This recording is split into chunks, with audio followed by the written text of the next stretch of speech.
জীবনে কিছু মানুষ আসে বন্ধু নাম নিয়ে, কিন্তু সময়ের সাথে সাথে বোঝা যায় তারা আসলে বন্ধু নয়, তারা আসলে নিজের প্রয়োজনে।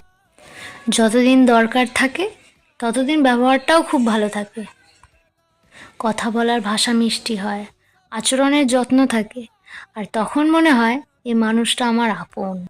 কিন্তু যেদিন তাদের দরকার ফুরিয়ে যায় সেদিন থেকেই বদলটা শুরু হয়।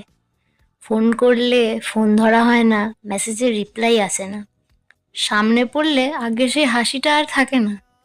কথা বললেও তাড়াহুড়ো, বিরক্তি কিংবা অযথা ব্যস্ততার অজুহাত। তখন বুঝতে কষ্ট হয় আসলে বন্ধুত্বটা কখনোই সমান ছিল না। আসলে সবচেয়ে বেশি কষ্ট দেয় এই ভেবে যে আমি তো কখনো হিসাব করে সাহায্য করিনি, সময় দিয়েছি, মন দিয়েছি, পাশে থেকেছি শুধু বন্ধুত্বের জন্য। অথচ তারা সবকিছুকে হিসাবের খাতায় লিখেছিল, কখন কি লাগবে, কার কাছ থেকে কি পাওয়া যাবে। দরকার শেষ হলেই সম্পর্কটার আর কোনো মূল্য রইল না। এমন বন্ধুদের ব্যবহার ধীরে ধীরে আত্মসম্মানে আঘাত করে। মনে প্রশ্ন জাগে, আমি কি শুধু ব্যবহার হওয়ার জন্যই ছিলাম? আমার অনুভূতির কি কোনো দাম নেই?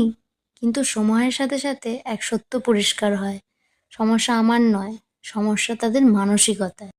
জীবন আমাদের শেখায় সবাইকে আপন ভাবলে ঠকতে হয়, সব হাসি আন্তরিক হয় না, সব বন্ধু শব্দের অর্থ এক হয় না, যে মানুষ দরকারে পাশে থাকে না, দরকার শেষ হলে কথা বলে না, সে কখনোই প্রকৃত বন্ধু হতে পারে না।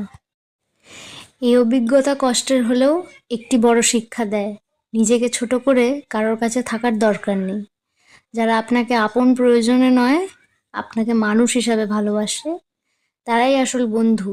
বাকি সবাই শুধু নিজের জীবনের পথের যাত্রী, যারা এসে কিছু নেয় আর নীরবে চলে যায়।